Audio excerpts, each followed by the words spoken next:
Alors, bonsoir tout le monde.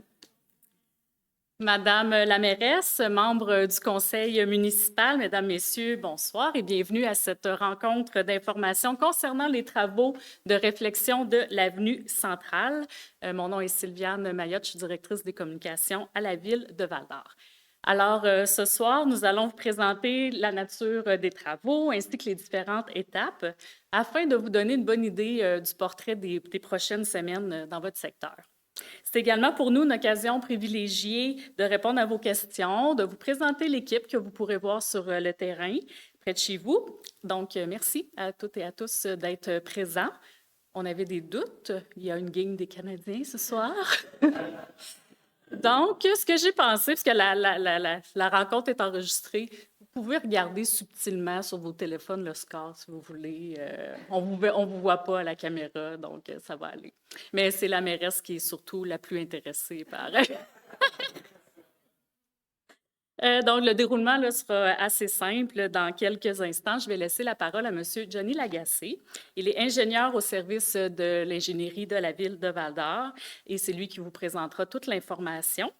Et moi, je vais conclure brièvement avec un rappel des différents outils de communication qui seront en place pendant les travaux. Ça sera suivi d'une période de questions, mais Johnny est à l'aise de prendre les questions tout au long de la rencontre. C'est sûr que pour le bénéfice des gens qui vont l'écouter en différé, parce que la présentation va être disponible sur le site Web dans quelques jours, on capte pas le son dans la salle, donc Johnny va répéter la question, ou en tout cas, on va s'arranger, mais sachez que c'est pour les gens qui vont l'écouter en différé. Et bien sûr, vous pourrez également vous adresser après la rencontre. Ils vont rester ici un peu là, si vous avez des questions que vous souhaitez plus adresser personnellement à Johnny ou à un autre intervenant présent sur place. Alors, ben c'est ça, j'ai déjà dit, la présentation va être sur notre site Web. C'est une page qui s'appelle Info Travaux. C'est là-dessus qu'on va mettre la majeure partie des informations. La présentation PowerPoint va être aussi disponible sur notre site Web pour consultation.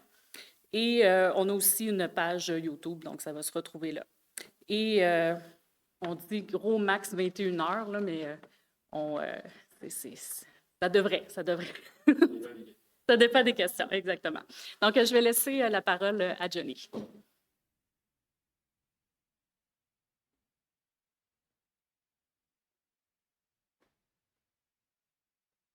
Donc, bonjour à tous. Dans le fond, je vais aussi dire qu'il y a la firme d'ingénierie avec nous aussi, l'entrepreneur général.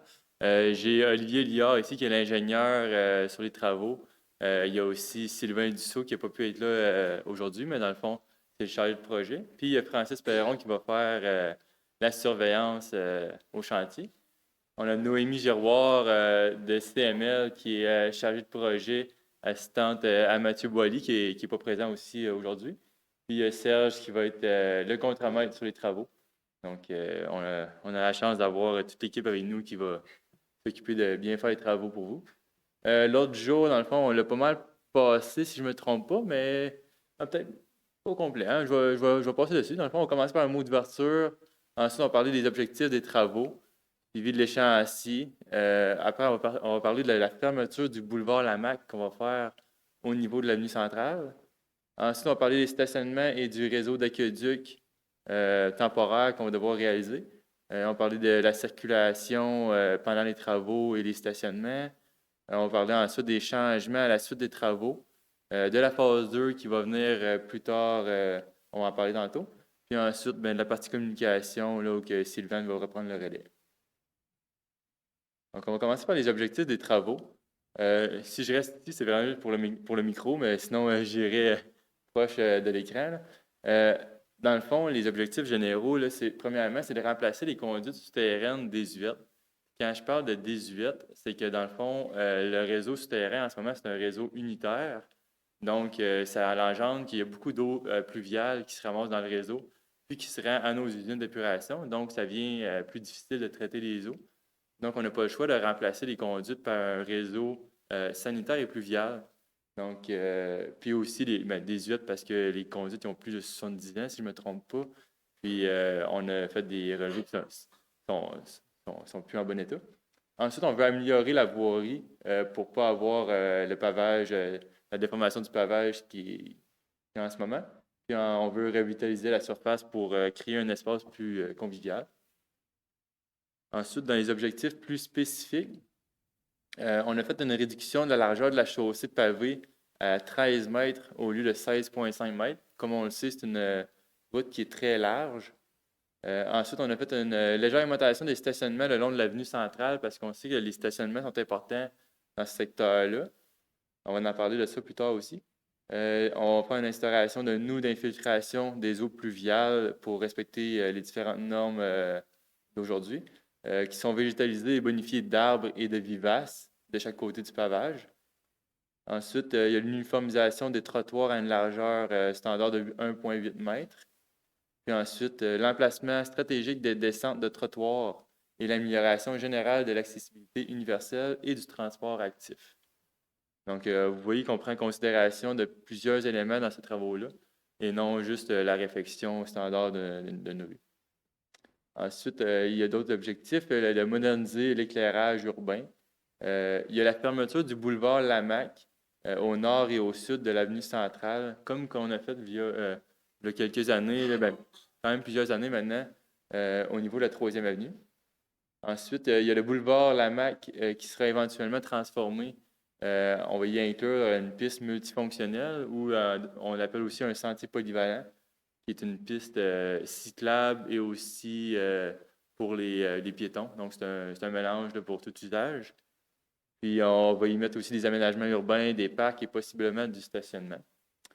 Ça va être à voir dans le fond avec l'avancée du plan qu'on va devoir présenter au conseil. Donc, on va parler avec beaucoup de différents services de la ville pour arriver avec un résultat. Ensuite, il y a le rétrécissement des voies de l'avenue centrale au niveau du croisement avec le boulevard Lamaque et construction d'une traverse piétonne sécuritaire avec feu rectangulaire à clignotement rapide. Ça, ici, dans le fond, c'est qu'il y a le parcours des étudiants qui descendent de l'école Saint-Sauveur, puis qui traversent l'avenue centrale au croisement du boulevard Lamaque qui est en diagonale. Donc, on a fait une traverse piétonne avec des approches plus étroites. Donc, on va vous montrer ça sur le comptoir. Ici, on vous présente l'échéancier des travaux. Dans le fond, les travaux vont commencer au début juin. On parle de la première semaine de juin. Les travaux majeurs d'excavation et de réfection, ce que ça comprend, ça, c'est premièrement, c'est le retrait du pavage, des bordures et des trottoirs pour. C'est le début des travaux. Ensuite, on va installer un réseau d'aqueducs temporaire. Puis, on va commencer à faire les excavations dans la chaussée pour faire les réseaux et commencer les travaux. Suivi d'août à septembre de la revitalisation de la surface. Donc, trottoir, bordure, éclairage, plantation et pavage. Ensuite de ça, il y a l'aménagement riverain et végétalisation des surfaces. Les aménagements riverains, dans le fond, c'est de chaque côté des trottoirs. On va venir réparer les entrées de cours pour refaire ça de la même manière que c'était avant les travaux. Puis, j'ai oublié une petite partie ici en bas. L'horaire des travaux, pour ceux qui s'intéressent, c'est que ça va être de 7h à 18h du lundi au vendredi, avec possibilité parfois le vendredi de terminer à midi. Donc, ensuite de ça, on parle maintenant de la fermeture du boulevard Lamaque. Ça, c'est un point qui est assez majeur puis qu'on voulait souligner pour informer la population. L'idée, c'est une vision à long terme de la ville de Val-d'Or qu'on essaie de corriger l'angle de rues importantes que le monde transite. Parce que le boulevard Lamaque, il est en diagonale, puis quand on arrive pour embarquer sur l'avenue centrale, il n'y a pas nécessairement une bonne vision du côté angle mort, puis il y a des accidents qui ont été répertoriés. Donc, on veut régler ce problème-là et améliorer la sécurité, dans le fond, pour tous les types de déplacements. Parce qu'il n'y a pas nécessairement juste des véhicules, mais il y a aussi des piétons qu'on peut heurter quand on n'a pas la bonne visibilité. Au niveau de la circulation, les ruelles qui traversent le boulevard Lamaque, ils ne seront pas impactés, ils ne seront pas sectionnés. Par exemple, la circulation entre la 9e rue jusqu'à la 12e rue, par la ruelle située au nord de l'avenue centrale, donc du côté vers la 4e avenue, elle va traverser encore le boulevard Lamaque. Puis de l'autre côté, entre l'Académie, puis je pense qu'il est écrit. Ah oui, l'Académie Napoléon au sud, c'est la même affaire. Dans le fond, la ruelle, elle va quand même traverser. Ensuite de ça, accès véhiculaire au boulevard Lamaque par la 4e avenue et par les ruelles entravées par des aménagements temporaires. Dans le fond, ici, ce qu'on veut dire, c'est que pour l'instant, on ne pourra pas faire les travaux complets d'aménagement du boulevard Lamaque parce que ça prend des investissements importants. Puis ça prend aussi un plan directeur complet avec les bons aménagements qu'on veut proposer. Donc, pour l'instant, on avait les travaux à faire sur l'avenue centrale. On vient ceinturer l'avenue centrale, mais les travaux d'aménagement puis les travaux de fermeture complets avec des trottoirs au niveau de la 4e avenue, par exemple, ils vont être faits plus tard pour finaliser le tout. Pas de questions jusqu'ici? Ça marche, je le poursuis. Au niveau des stationnements, sur l'avenue centrale, ce ne sera pas possible de se stationner pendant les travaux. Il va y avoir, bien sûr, la possibilité d'accéder au stationnement privé, mais c'est vraiment le stationnement sur rue qui sera interdit. On a un plan de stationnement alternatif à la page suivante qui va présenter les stationnements qui sont gratuits près de la zone des travaux. Puis vous allez pouvoir le constater par vous-même. Il y en a quand même plusieurs. Ensuite, on va mettre des panneaux de signalisation de chaque côté de la zone des travaux pour indiquer aux automobilistes comment s'y rendre. Oui, une question? Parfait.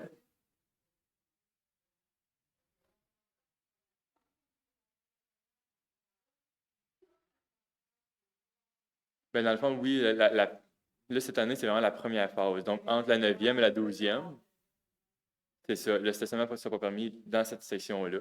Puis peut-être que l'entrepreneur, ce qu'il va faire, on verra, dans le fond, c'est peut-être selon l'avancement des travaux. Mais en même temps, on vient retirer trottoirs et pavages tout le long. Fait que, ça devient difficile de conserver des stationnements dans ce cas-là. Donc, si je continue, des panneaux de signalisation seront installés. C'est ça, les panneaux de signalisation, ce que je veux dire par là, c'est que le plan de signalisation qu'on a à la page suivante avec les stationnements alternatifs, il va être présenté sur une pancarte de chaque côté, chaque extrémité des travaux pour pouvoir guider les automobilistes ou les piétons à savoir comment traverser ou comment se stationner avec les différences que les travaux engendrent. Les accès au stationnement privé, c'est ça, ils vont être conservés autant que possible. On comprend que quand il y a une tranchée devant la propriété, il va y avoir une petite période relativement courte, dépendant des travaux à faire, où le propriétaire ne pourra pas accéder à son stationnement. Ça va être possible de se rendre sur le site, parler à Francis, justement, qui est surveillant de chantier. Il pourra vous dire à quel moment environ il va avoir l'impact sur le stationnement particulier. Ensuite de ça, le réseau d'aqueduc, on parle ici du réseau temporaire. Quand on fait les travaux de réfection d'une avenue comme ça, d'une route comme ça, on doit enlever la pression du réseau pour pouvoir le retirer. Donc, on a un réseau temporaire qu'on installe à la surface qui vient brancher les différentes résidences qui sont branchées normalement au réseau souterrain. Ce réseau-là fournit un eau propre pour vos installations intérieures, mais on a un avis d'ébullition parce qu'on ne sait jamais qu'il peut y avoir des bactéries parce que le réseau est à l'extérieur, puis il y a le soleil qui plombe dessus. Donc, il va y avoir un avis d'ébullition pour toutes les personnes qui sont branchées sur le réseau d'aqueduc entre la 9e et la 12e rue. Oui. Durant tous les travaux, oui. Durant tous les travaux, ce ne sera pas jusqu'en octobre, parce que dans le fond, c'est vraiment la partie où on excave, on remplace les conduites. Ensuite, on va faire les essais de pression sur le réseau pour voir s'il n'y a pas de fuite. Ensuite, la désinfection. Et une fois que la désinfection est faite, pour les résultats conformes, on va pouvoir redonner l'eau aux citoyens. Mais, vous allez avoir un avis à ce moment-là. Ouais. Puis à chaque étape des travaux, il va y avoir des avis qui vont être distribués. Il n'y aura pas seulement les résidents entre la 9e et la 12e rue qui vont être impactés. Il va y avoir aussi les résidents sur l'académie, puis sur la 12e, non, 12e, il n'y a pas de réseau d'aqueduc, si je ne me trompe pas. Donc, c'est vraiment juste l'académie qui va avoir un impact. Ils vont devoir faire une coupure d'eau pour pouvoir faire les branchements.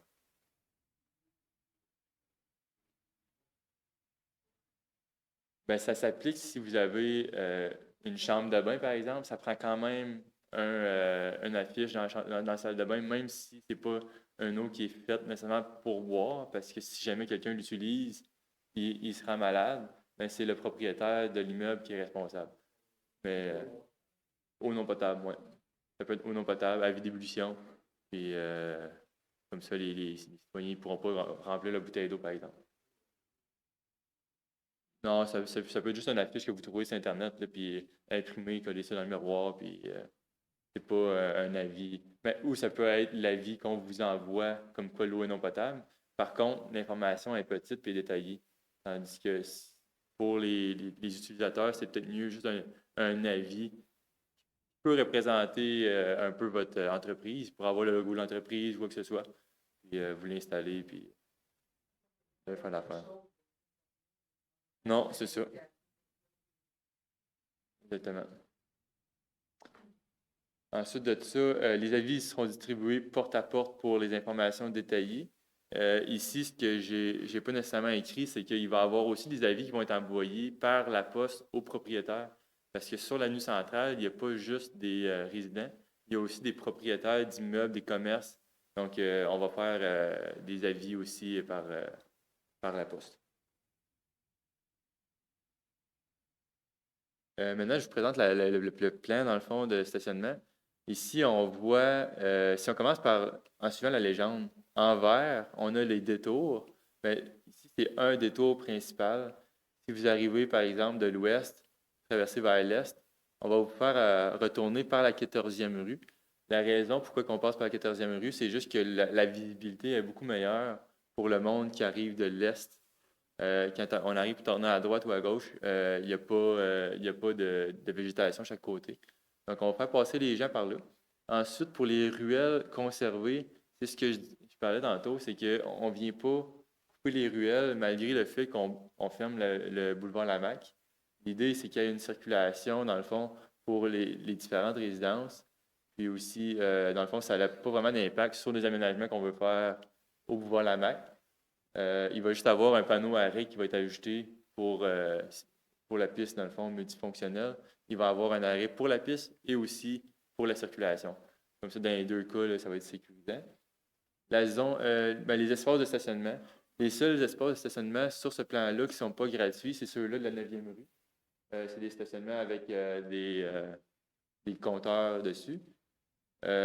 L'académie, c'est disponible. On a laissé un espace dans le boulevard Lamaque. Je vais faire un zoom in, dans le fond, plus tard pour l'expliquer. Puis tous les autres stationnements, dans le fond, qui sont disponibles aussi. Il y a une certaine distance, donc malheureusement, on ne peut pas en inventer, mais c'est ce qu'on peut fournir.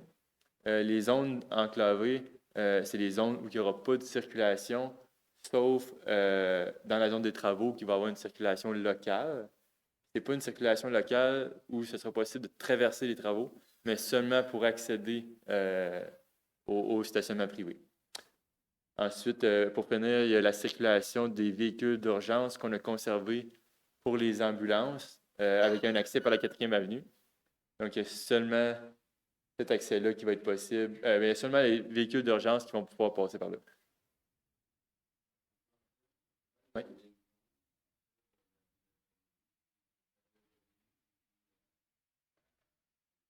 Napoléon.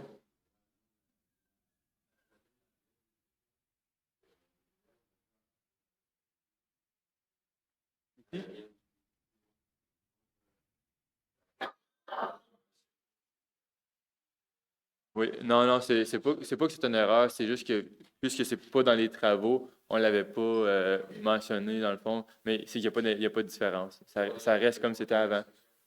Même affaire pour la 12e à la 14e, les ruelles, ils vont rester en vigueur, là. Oui, pas de problème.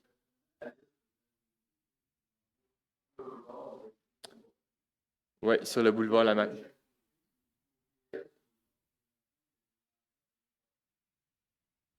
Du côté Juste pour comprendre, je veux après ça vérifier pour faire des changements si jamais.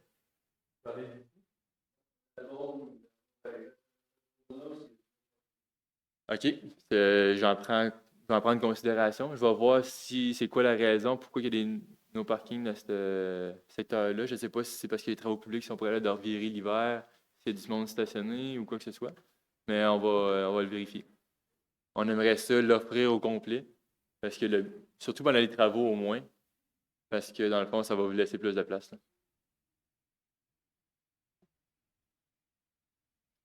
Après les travaux, ici, ce qu'on veut montrer, c'est juste un visuel sur à quoi ça pourrait ressembler les aménagements de chaque côté de la rue. Ce qu'on veut faire, dans le fond, comme on disait tantôt, c'est d'installer des noues végétalisés. Le but, c'est de faire infiltrer les eaux dans le sol parce que les réseaux pluviaux de la ville, dans le fond, sont, sont saturés. Plus on développe, ben, on ne peut pas nécessairement toujours agrandir les conduites jusqu'à l'exutoire. Donc, on doit faire des solutions pour réduire les eaux, dans le fond, de ruissellement qui se rendent directement dans les égouts. Ça va ralentir l'eau.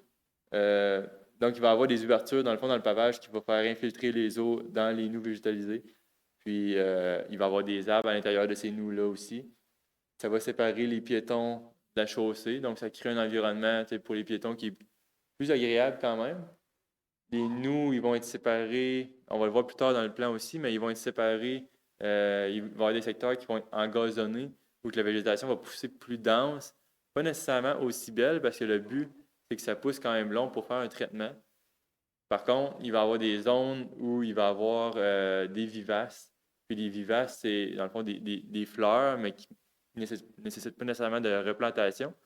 Donc, ça va créer un peu un aspect plus beau, plus naturel pour séparer, mais pour pas que la végétation longue ait l'air d'être des zones, mettons, moins attrayantes. Mais l'entretien va être réalisé là, par la ville de Val-d'Or, donc il n'y aura pas d'entretien au niveau des citoyens ou quoi que ce soit. Euh, le but, c'est de créer un espace qui va être beau. On pense que ça va vraiment l'être. Puis on espère que la population va être contente de ces résultats-là aussi.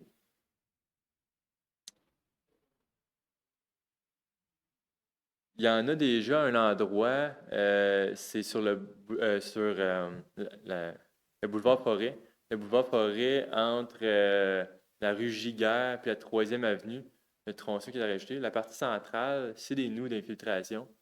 Euh, la seule différence, c'est qu'il n'y a pas de vivace à l'intérieur.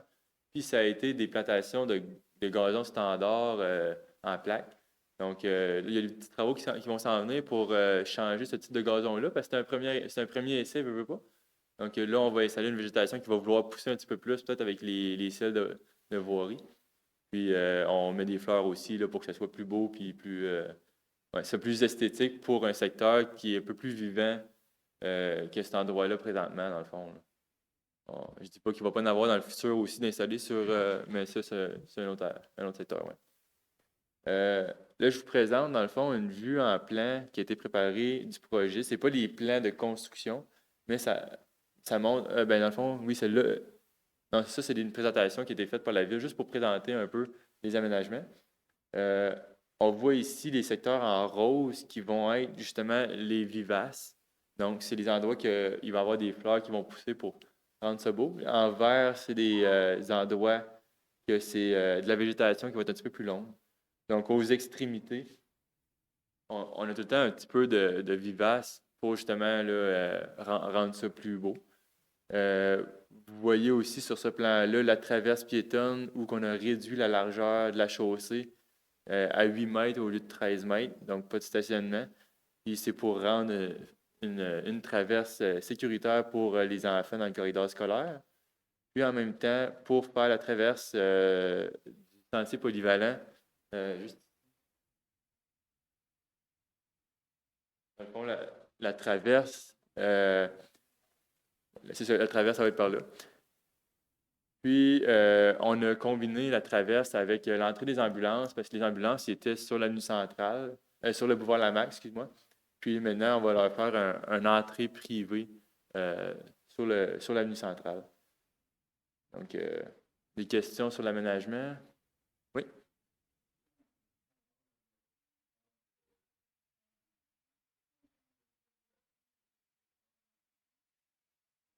Pour les propriétaires? Dans le fond, les bâtiments. Mhm. Ouais. De mon côté, je le sais pas. Je le sais. Ouais. Je sais pas dans les plans. Non. Mais ben, merci de nous en faire part. On va le prendre en note. Puis on pourra voir si c'est quelque chose qui est réalisable. Mais ça sera suite aux travaux, bien sûr, là, qui sont dans le fond distincts de toute façon. Puis ça pourrait être pas une mauvaise idée, dans le fond.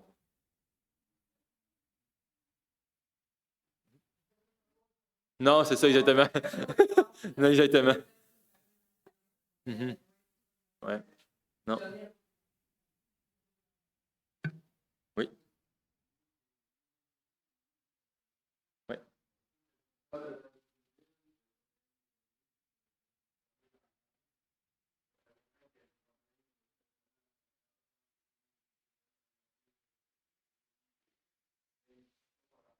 Mhm.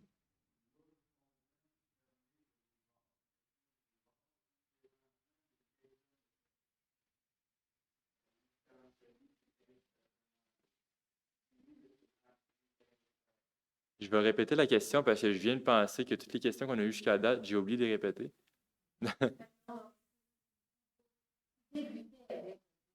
Ouais, c'est vrai. Parfait.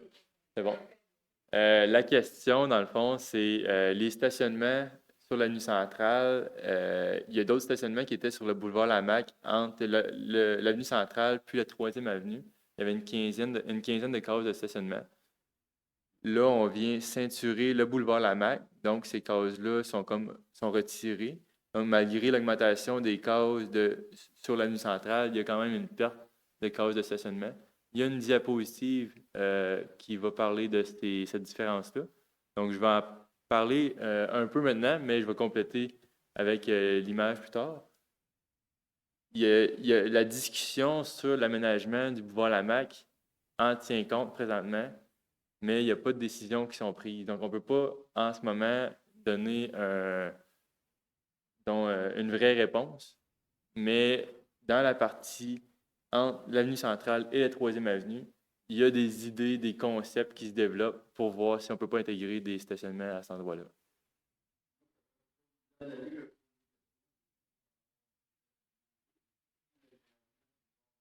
Ouais.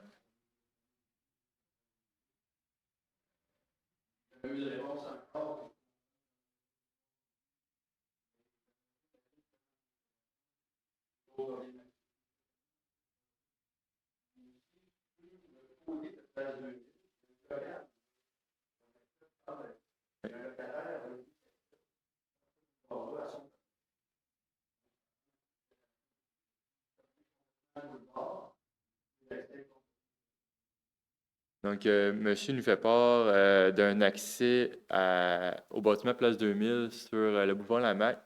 Il y a un escalier, effectivement, en béton qui accède à une porte qui est un peu surélevée. Cet endroit-là, il ne sera pas coupé nécessairement parce qu'il y a un trottoir qui longe le bâtiment qui va rester en place, qui va être annexé au sentier polyvalent.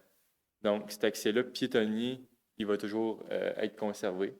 Donc, c'est vraiment la partie stationnement qu'on n'est pas certain, mais le sentier polyvalent, il est de ce côté-là. Donc, ce propriétaire-là va toujours avoir accès à son local. À son local.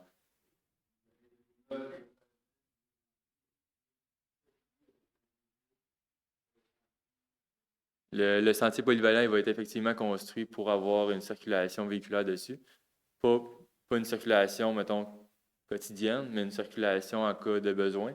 Par exemple, il pourrait avoir des activités par la ville ou toute autre organisation dans le boulevard Lamaque. On veut faire des installations pour ce genre d'activité-là, puis on veut qu'il puisse avoir, mettons, une cantine ou quoi que ce soit qui puisse circuler sur ce sentier-là. Donc, oui, il va pouvoir y accéder qu'un véhicule. Je passe à la diapositive suivante, à moins qu'il y ait d'autres questions sur cette diapositive-là. Ben, on est rendu à la partie stationnement. Je pensais pas que c'était la prochaine, mais La voilà. L'augmentation des stationnements sur l'avenue centrale ne va pas être compensée. Elle va pas compenser la perte des stationnements existants le long du boulevard Lamaque, comme qu'on vient de discuter. Afin d'éviter un manque important de cause, la zone du boulevard Lamaque entre la 3e avenue et la ruelle au sud de l'avenue centrale ne sera pas confinée. Là, on parle ici de la période des travaux. Il sera ainsi possible de s'y stationner du côté droit de la rue, de jour en été comme en hiver. Donc, gratuitement de jour en été comme en hiver, jusqu'au réaménagement du boulevard Lamaque. Donc, comme on disait, c'est pour la période temporaire. Puis, dans l'aménagement, on va considérer les points de vue des différentes personnes impliquées. Pour après les travaux, il y a ensuite le déneigement. L'avenue centrale était large, puis la neige était au centre. On la plaçait au centre, puis on la déneigeait au moment venu. On avait quand même beaucoup d'espace, donc on pouvait stocker beaucoup de neige. La différence avec des aménagements qui sont moins larges, puis je vais revenir à la raison pourquoi on a réduit la largeur, parce qu'il n'y a pas juste une raison, il y en a plusieurs. Mais là, dans le fond, la neige, oui, on va continuer à la stocker au centre, mais pas pour une longue durée comme qu'on faisait avant. Ça va être déneigé à la manière qu'on appelle 3e avenue, qui est de déneiger la nuit même de l'événement de neige. Par contre, on a trop de rues à Val-d'Or qu'on doit faire ce type de déneigement-là. La 3e avenue, on l'a fait la nuit même. Tétro, Perrault. Perrault, c'est aussi le même cas. Puis je pense que la 2e avenue, en tout cas, il y en a d'autres. Donc, celle-là, elle ne sera pas la première en priorité pour l'instant, mais on va faire un plan de déneigement. On appelle ça une politique de déneigement qui va venir établir les priorités pour savoir quand est-ce qu'on va déneiger. Pour l'instant, ce que je dois dire, c'est que la neige va être déneigée le jour suivant et non pendant la nuit, parce que la nuit, c'est la 3e avenue, puis comme je disais, Perrault. Par contre, ça ne sera pas comme nécessairement tard dans la journée, c'est juste un à la suite de l'autre, jusqu'en temps que le souffleur à neige soit rendu à déneiger cette partie-là.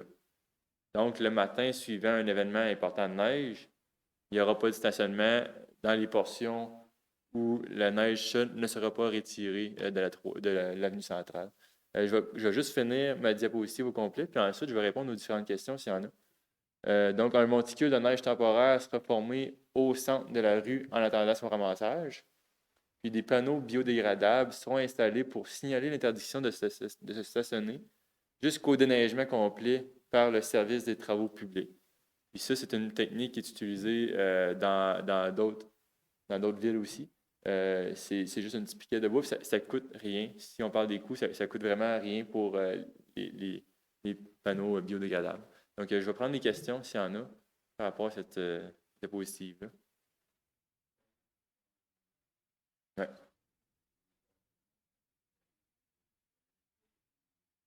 Jusqu'au déneigement, effectivement.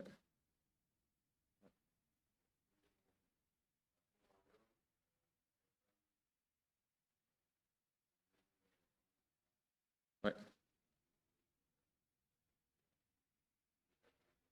Ben, la livraison va être possible parce qu'il y a un stationnement temporaire avec 4 flasheurs, quoi que ce soit, va toujours être possible parce que le monticule de neige va être au centre de la chaussée. Donc, de part et d'autre, il va y avoir de la place pour. D'après moi, ça va être circulaire. Parce que c'est une rue qui est large. On parle d'une rue de 13 mètres. Non, mais c'était très, très large. Maintenant, ça va juste être large. Ouais. Puis, dans le fond, ouais, c'est ça, les stationnements, ben, les stationnements, vu qu'ils ne seront pas disponibles, juste un véhicule, il y a possibilité de comme rouler un peu sur le côté du banc de neige, mais pas pour. C'est pas si tout le monde se stationne, c'est plus ça. Ouais.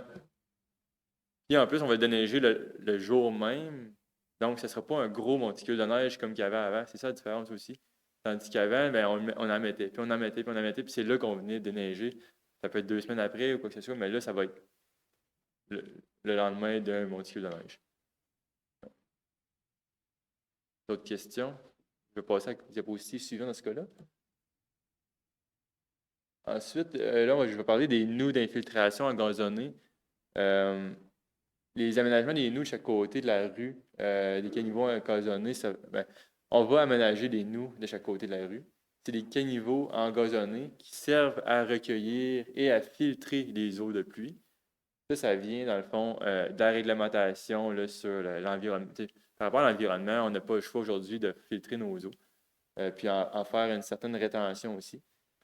Pour accéder au stationnement, parce que ça peut venir difficile, nous, ce qu'on a créé, c'est des passages en béton. Puis, je vais devoir retourner quelques diapositives en avant pour montrer où est-ce qu'ils seront positionnés, à moins que dans les pages suivantes, il y en a encore. Là. On va le voir à la page suivante aussi. Donc, vous voyez sur l'image en bas à droite, la petite dalle de béton. Il va y avoir une dalle comme ça à chaque 2 cases de stationnement. Donc, vous sortez de votre véhicule du côté passager. Il va y avoir une bordure élargie.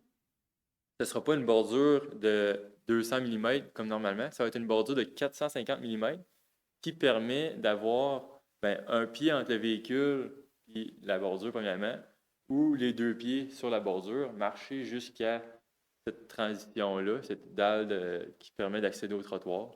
Donc, on l'a créé de cette manière-là. On voit ici que celle-là n'avait pas une bordure élargie. C'est parce qu'il n'y avait pas de stationnement probablement du côté gauche de la rue. Ah ben, finalement, le plan il est juste au-dessus, j'ai juste pas remarqué. Là. Mais on les voit en noir, dans le fond, ces traverses-là, quand il y a des stationnements. Donc, aux 2 cases de stationnement, il va y avoir une traverse. Je ne sais pas si j'ai tout comblé les parties qui étaient inscrites. Ben, ouais, je vais en rajouter un peu par rapport au déneigement. C'est que l'hiver, dans le fond, on ne pourra pas déneiger ces petites dalles-là entre les deux, à chaque 2 cases de stationnement, parce que c'est impossible avec la machinerie qu'on a, puis on viendrait juste tout briser de toute manière. Donc, l'hiver, il va falloir accéder au trottoir par les entrées charretières ou pour les personnes à mobilité réduite. On va peut-être le voir à la prochaine diapositive, sinon je vais retourner au plan tantôt. Il va y avoir des cases dédiées aux personnes à mobilité réduite. Donc, sur ces cases-là, ça va être du béton directement qui est annexé, dans le fond, au trottoir. Donc, ces personnes-là vont pouvoir déposer la rampe sur une surface de béton qui va être déneigée par électrocoulée. De chaque côté de la rue, il va y avoir des nous engazonnés, ouais. Ouais.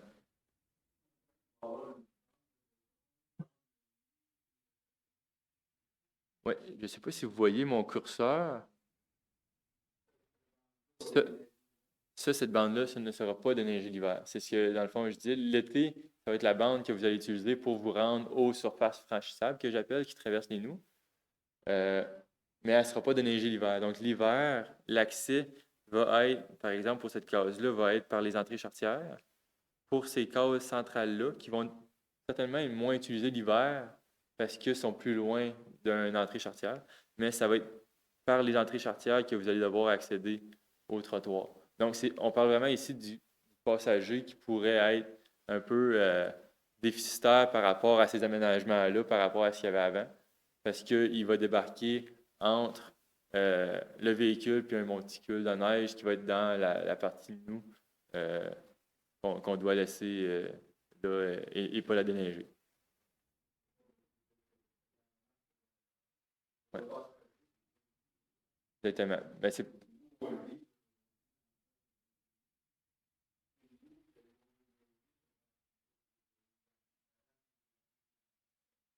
Ouais.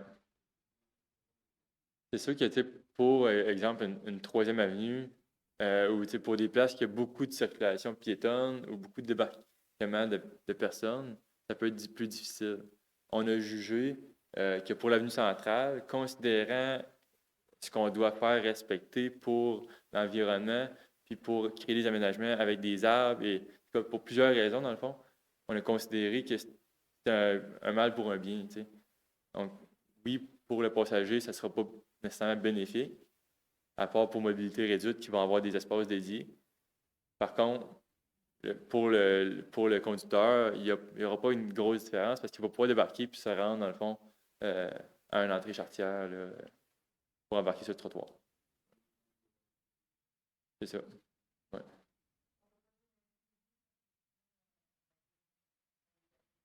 Ouais, c'est ça.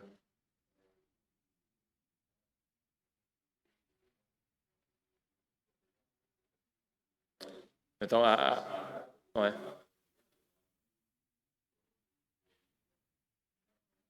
Ouais. Ben, dans le fond, c'est que si on vient fermer avec une grille par-dessus tout le long, ce qui arrive, c'est qu'on ne peut pas nettoyer les nous. On ne peut pas faire. Ouais, sauf que c'est pas nécessairement évident de créer des infrastructures urbaines avec des grilles rétractables à un prix aussi raisonnable. Dans le fond, ça vient des aménagements un peu très précis d'installer une grille qui se retire, puis là, tu sais, elle va-tu être retirée par d'autres personnes, tu sais. Ouais, ouais. Ouais, effectivement.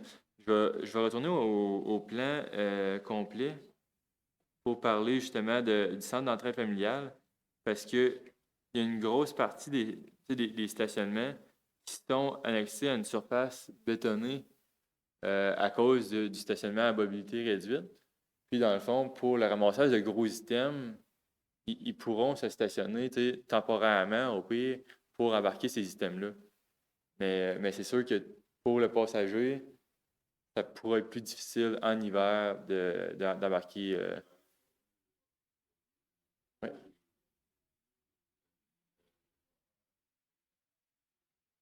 Dans le fond, il y a toujours un trottoir entre le bâtiment et la noue. Donc, je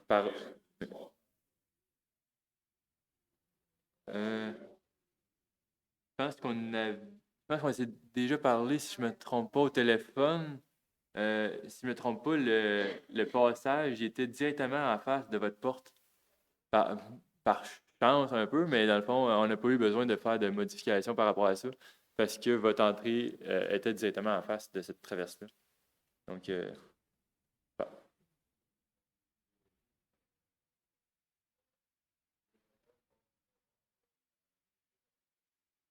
le trottoir va pousser vers les nous. Puis au moment que les nous sont plus capables d'accepter la neige, puis que le tracteur il commence à être comme cassé dans le fond, là, on va venir passer soit la souffleuse. On a une petite souffleuse qui est faite pour les bandes d'incendie. Donc, c'est le même tracteur à trottoir, mais avec une souffleuse en avant. Euh, si on ne fait pas ça, l'autre option aussi, c'est qu'on peut faire on appelle ça un backblade, mais dans le fond, c'est juste avec un loader de travers dans la rue, venir enlever de la neige dans la noue pour laisser le petit tracteur être capable de pousser encore dans la noue. Mais tu sais, ça sera. Oui, oui.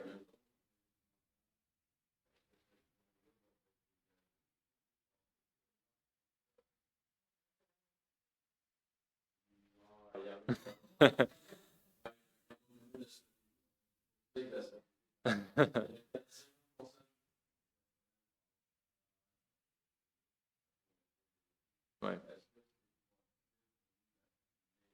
Ben, je vais vous donner deux points par rapport à ça. L'été, premièrement, il y a une traverse qui est directement en face de votre entrée, une traverse de béton. Puis de l'autre côté, il y en a une aussi. Donc, si vous faites une traverse de béton dans votre gazon ici, à votre stationnement, l'été, ça va être possible de traverser. En hiver, ben, tu sais, ben, vous pouvez la maintenir ou le monde va piler dessus. Probablement pareil, ça va se traverser. Non. Ouais,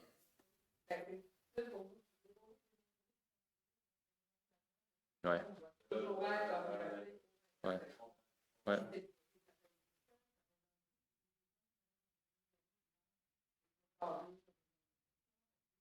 Oui, c'est vrai.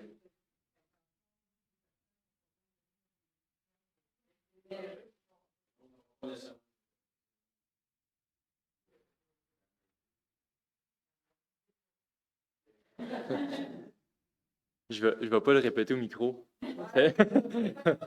Non, c'est ça. Ouais.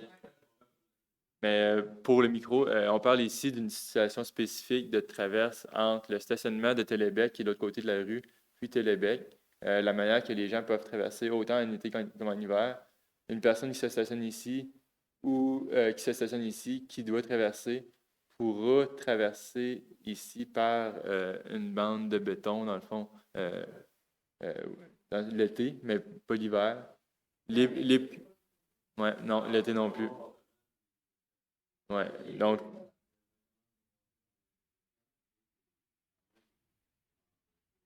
donc la ville mentionne ici que c'est toujours préférable de traverser dans, dans une traverse piétonne qui est sablée et non par la rue.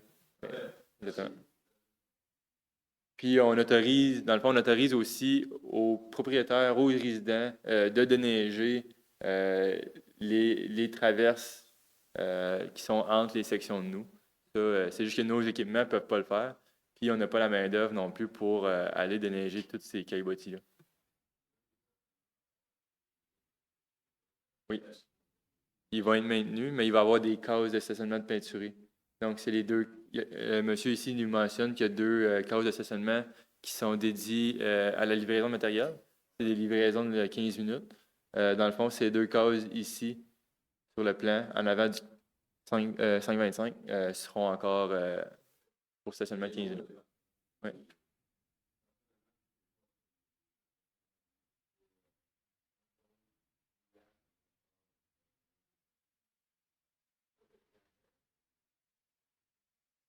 Et on parle ici un monopole, ben pas un monopole, comment je dirais ça, un centre important dans le fond de télécommunications. Donc, si y a des livraisons rapides à faire, on veut que ce soit accessible.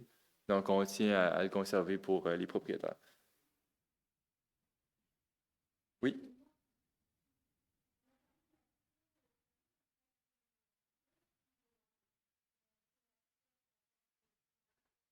oui.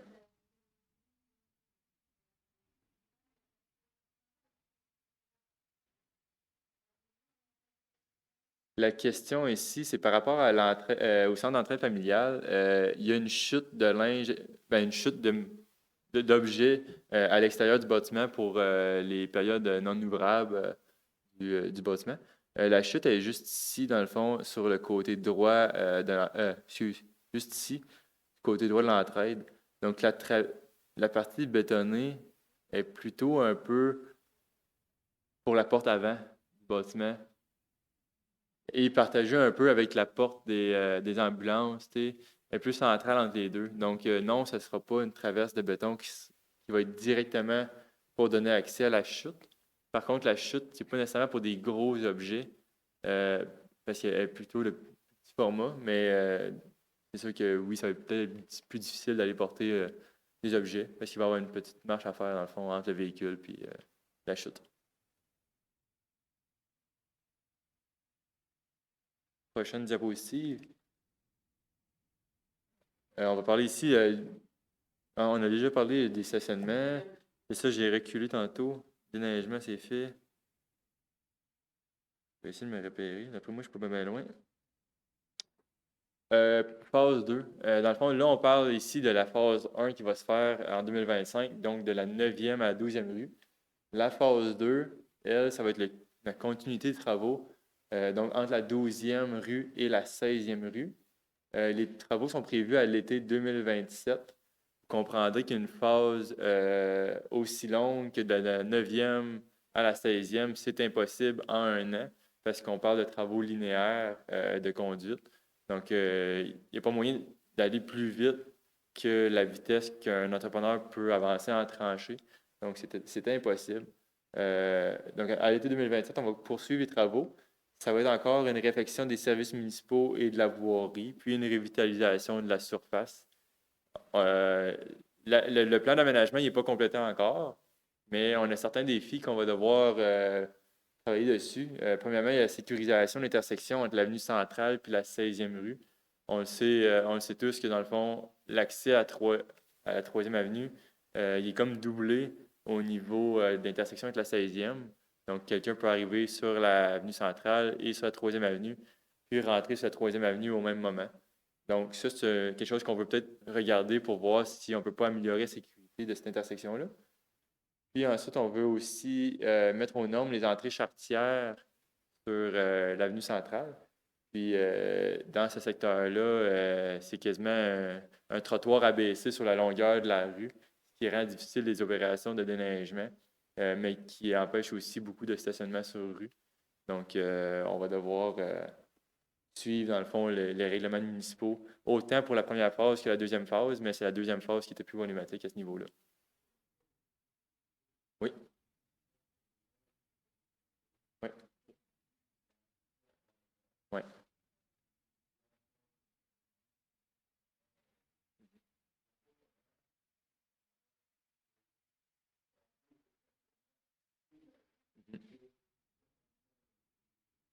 D'accord avec vous. Je l'ai regardé plusieurs fois. Je vais répéter la question. Dans le fond, le monsieur est propriétaire de Service Canada, qui est un bâtiment qui a des entrées, dans le fond, qui sont perpendiculaires à la rue, puis qui, en plus de ça, sont directement annexés à la rue.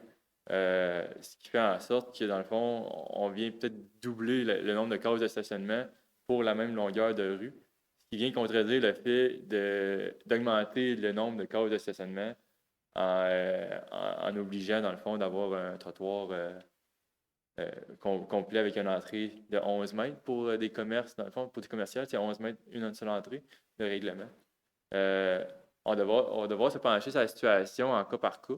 Puis je vais prendre le temps de communiquer avec vous pour voir un peu les différentes options. Puis je pense que ça va être quelque chose qui va devoir être discuté entre divers départements parce que c'est ça qui est difficile. C'est les défis qu'on va rencontrer avec ce projet-là. C'est qu'on on peut pas toujours donner tout parce qu'il y a différentes contraintes. Comme exemple, l'installation de nous pourrait être impossible sur ce secteur-là. Je ne dis pas que c'est l'affaire la plus grave du monde, mais il y a plusieurs autres contraintes aussi. On va en discuter. C'est pas impossible que ça peut rester dans ce sens-là, mais ça va être à discuter avec les différents propriétaires. Puis, je peux pas me prononcer pour l'instant, mais monsieur veut savoir s'il peut garder espoir.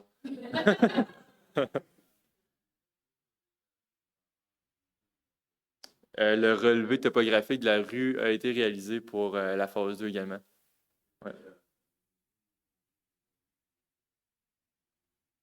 Le relevé, dans le fond, on a ici un des directeurs pour Télébec. Dans le fond, il y a plusieurs conduites souterraines, pas des conduites, des massifs souterrains avec la télécommunication.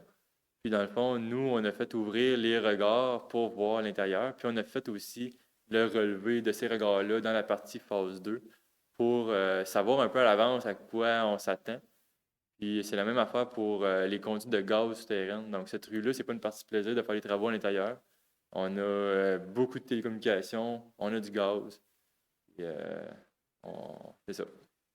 Mais oui, c'est fait. Puis il y a aussi un relevé des caractérisations environnementales, des relevés géotechniques aussi. La plupart des travaux sont déjà enclenchés pour la phase 2 aussi. Ouais.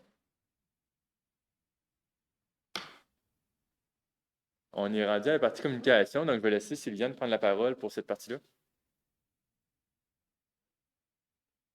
Donc, en fait, pour la partie communication, je pensais m'inspirer des 4 phases du centre-ville.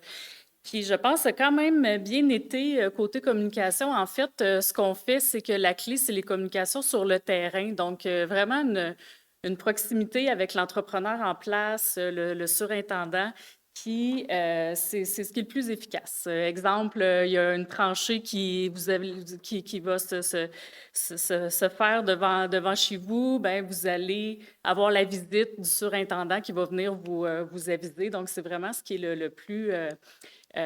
qui est le plus efficace de faire les communications directement sur le terrain via les personnes impactées.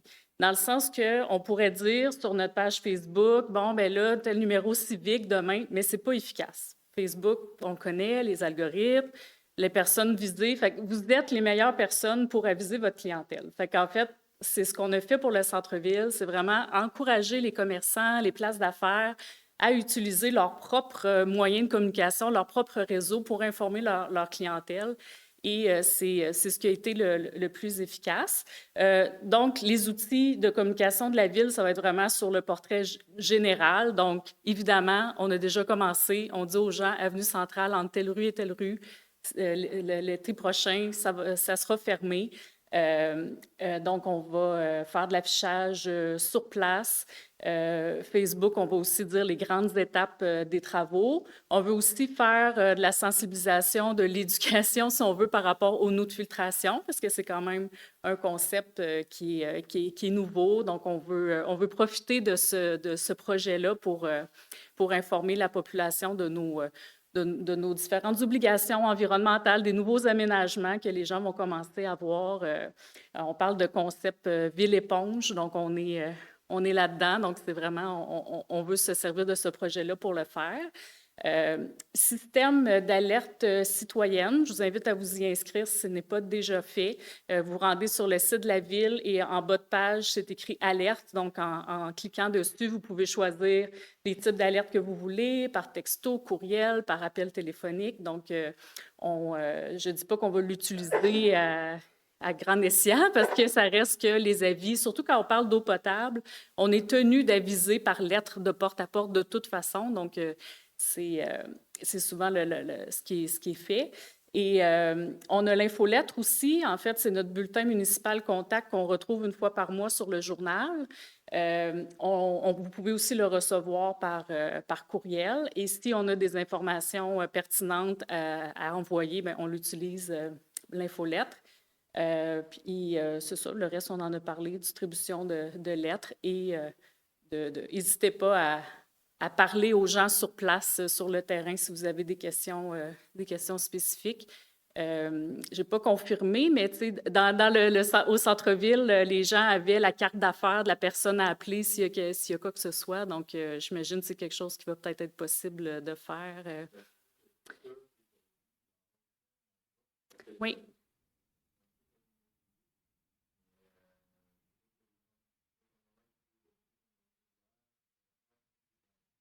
Mm-hmm.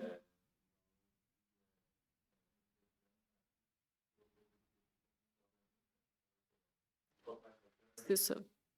Parfait. Donc, oui, c'est ça. Donc, on va tenter d'avoir toujours une option téléphonique rapide quand il y a des problèmes qui peuvent survenir. Un matin, on n'avait pas pensé, il y a une livraison, bien, il va toujours avoir un téléphone. Puis vraiment, pour avoir vécu les 4 autres phases, les 4 phases du centre-ville, on a toujours trouvé une solution, puis ça a très bien été. Donc, oui, monsieur?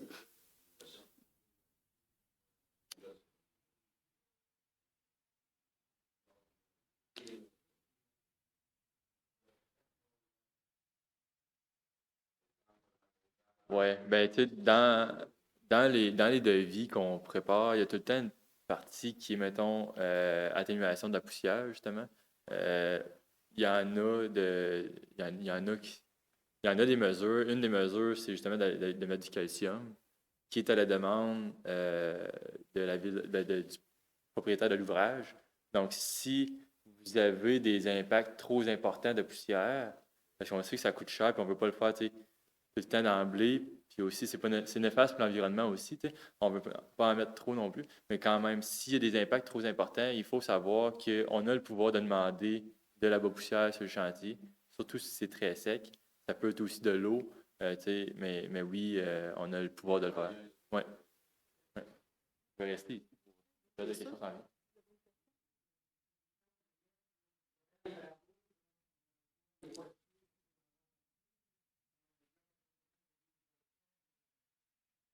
Le Post Canada va continuer. Oui, nous, dans le fond, ben, dans les prochains jours, c'est une de mes tâches d'aviser plusieurs organismes différents. Dans le fond, la question du propriétaire, c'est savoir si Post Canada va pouvoir avoir accès aux boîtes à lettres puis continuer à poster, dans le fond, les documents aux différents propriétaires. Puis nous, on va contacter Post Canada pour leur dire qu'il y a des travaux. Puis l'entrepreneur, il est tenu de laisser de l'endroit pour marcher le long du chantier, d'un côté ou de l'autre. il va y avoir des sections pour marcher, puis vous allez avoir le droit de traverser aussi, puis accéder aux propriétés, autant que Post Canada va avoir le droit de le faire. Donc, l'acheminement des lettres ne sera pas interrompu. L'accès piétonnier est maintenu, mais dans les corridors spécifiques pour assurer une sécurité des piétons. Parce qu'on ne veut pas nécessairement que les piétons se promènent partout, parce que les véhicules sur le chantier, c'est souvent des gros véhicules. Ils ont des gros angles morts. Puis c'est pas nécessairement tout le monde qui a l'habitude de circuler près de ces véhicules-là. Donc, on l'autorise donc pas nécessairement. On n'autorise pas les piétons à circuler comme bon leur semble. Donc, il va y avoir des sections pour ça.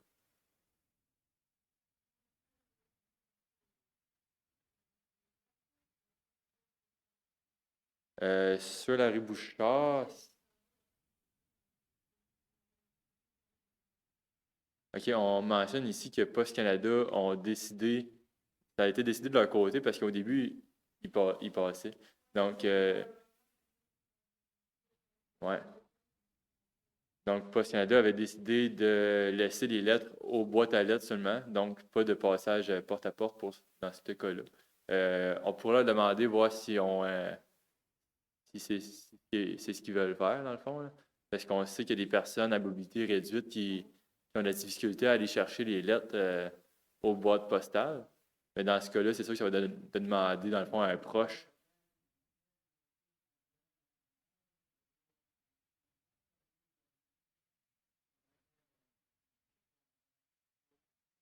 Donc, pour un bâtiment particulier, les boîtes à lettres sont en avant du bâtiment.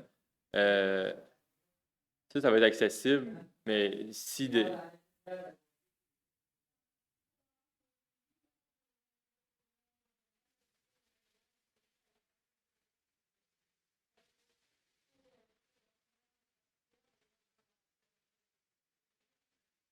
Ah, OK.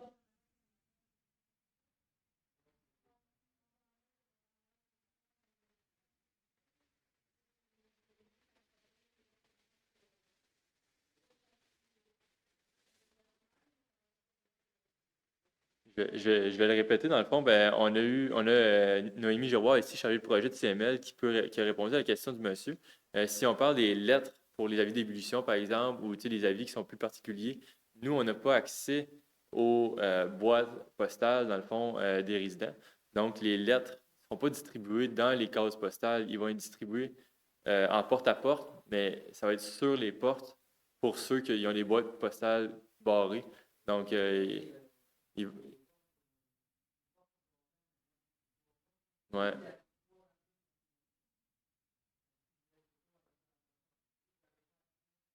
C'est ça. Donc, les avis vont être sur les portes vitrées ou sur les portes à l'arrière du bâtiment ou les deux cas pour être certain que tout le monde ait l'avis euh, correspondant, là, dans le fond. Fait que oui, on va en tenir compte. Ouais.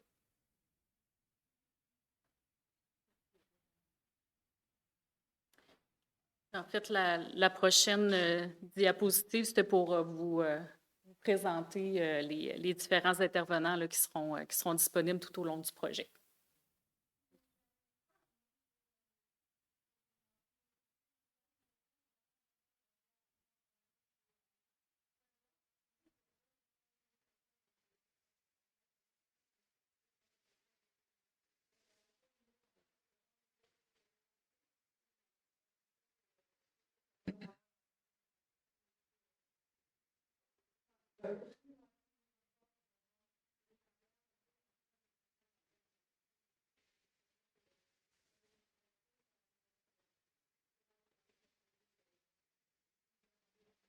Donc, on a Noémie Giroir ici qui est chargée de projet de Saint-Mère, encore une fois, qui apporte un point très important pour l'ensemble de la population sur un chantier. Puis là, on va parler de ce chantier-là spécifiquement, mais ça s'applique à tous les chantiers. Les, euh, les propriétaires ou les résidents, les personnes qui passent proche du chantier, ne doivent pas parler à n'importe quel employé sur le chantier, mais demander spécifiquement soit au contremaître ou à une personne, mettons, qui est vraiment responsable des travaux, comme un chargé de projet ou un ingénieur ou un surveillant de chantier ou moi, par exemple, chargé de projet à la ville. De cette manière-là, vous allez vous assurer d'avoir les informations véridiques et non juste des informations, tu sais, qu'un employé pourrait penser est véridique. Donc, essayez de s'adresser à la bonne personne. Donc, demandez à parler au moins minimalement au contremaître ou au surveillant de chantier si vous êtes au chantier.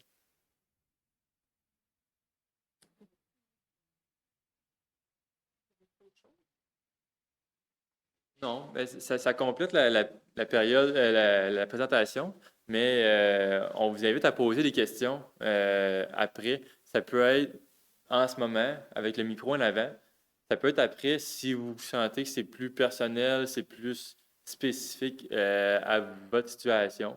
Mais on est prêt à répondre à toutes vos questions. Merci de votre présence aujourd'hui.